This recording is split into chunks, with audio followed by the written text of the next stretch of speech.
তো দেখুন বন্ধুরা, আমি একটা ছাতুর রেসিপি নিয়ে চলে এসেছি।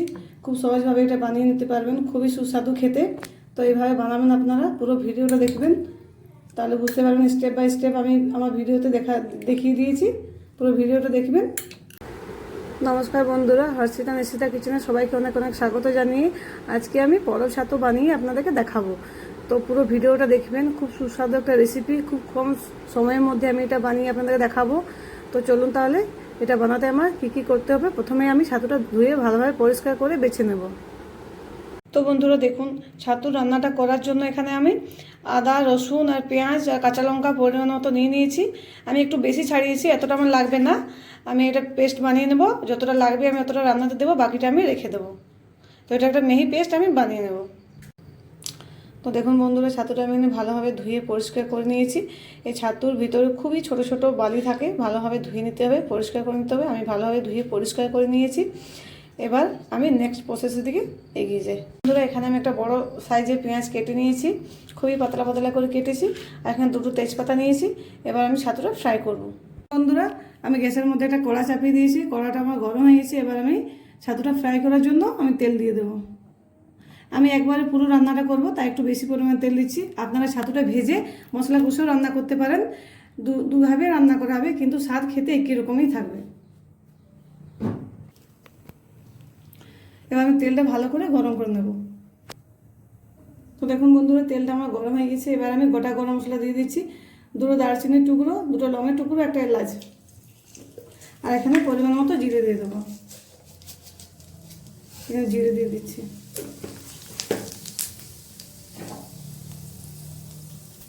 এবার আমি ছাতুটা ফ্রাই করার জন্য পরিমাণ মতো নুন দিয়ে দিচ্ছি,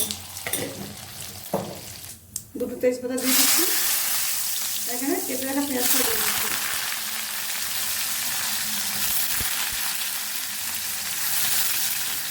ভালোভাবে মিশিয়ে নিচ্ছি। এটা একদিন ভালোভাবে লাল করে ভেজে নেব। বন্ধুরা, পেঁয়াজটা আমি লাল করে ভেজে নিয়েছি। এবার আমি বেছে ধুয়ে রাখা ছাতুটাও দিয়ে দেবো।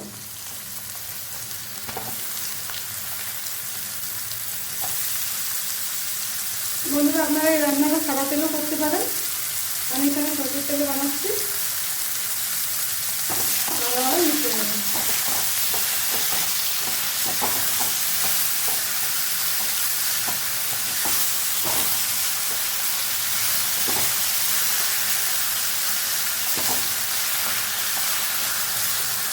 এটা 2 মিনিট ঢেকে রেখে দেবো।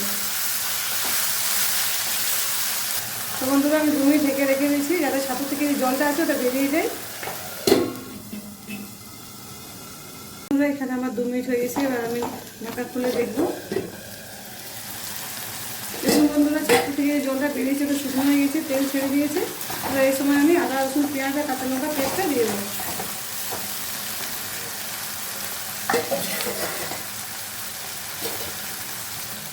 তো বন্ধুরা দেখুন, আমি এখানে বড় চামচে 1 চামচ আদা রসুনের পেস্ট দিয়ে দিচ্ছি। এবার ভালোভাবে মিশিয়ে নেব। আদা রসুনটা দিয়ে মিনিট দিয়ে ভালোভাবে কষে নেব,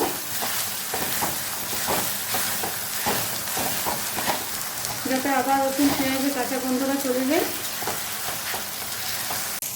তো বন্ধুরা দেখুন, এখানে আমি গুঁড়ো মশলা নিয়ে নিয়েছি, এখানে হলুদ গুঁড়ো নিয়েছি, এখানে চিকেন মশলা নিয়েছি, এখানে কাশ্মীরি রেড চিলি পাউডার নিয়েছি, এখানে মিক্স মশলা নিয়েছি, এখানে জিরে গুঁড়ো নিয়েছি, এখানে ধনে গুঁড়ো নিয়েছি।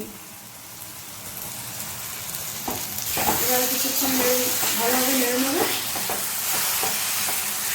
তো বন্ধুরা, আদা রসুন পেঁয়াজটা ভালোভাবে ভেজে নিয়েছি। এবার আমরা গুঁড়ো মশলাগুলো দিয়ে দেবো, সব কিছুকে ভালোভাবে মিশিয়ে নেব। এটা দিয়ে 2 মিনিট আমি ভালো করে কষে নেব। এবার আমি জলটা দিয়ে দেবো, গুঁড়ো মশলার জলটা। তো দেখুন বন্ধুরা, এখানে আমি 2 মিনিট ভালোভাবে কষে নিয়েছি। এবার এখানে হালকা জল দিয়ে দেবো, একদম অল্প পরিমাণে দেবো, কারণ ছাতুটা অলরেডি আমার সেদ্ধ হয়ে গেছে। এবার এটা ফুটিয়ে নিলে, জলটা একটু কমে গেলে আমার রান্না পুরো রেডি হয়ে যাবে। এটা 1 মিনিট আমি জলটা ভালো করে ফুটিয়ে নেব। তো দেখুন বন্ধুরা, এখানে ছাতুর রান্না পুরোপুরি আমার রেডি হয়ে গেছে। এবার আমি গ্যাস বন্ধ করে দেবো, আর এটা একটা পাত্রে নামিয়ে নেব।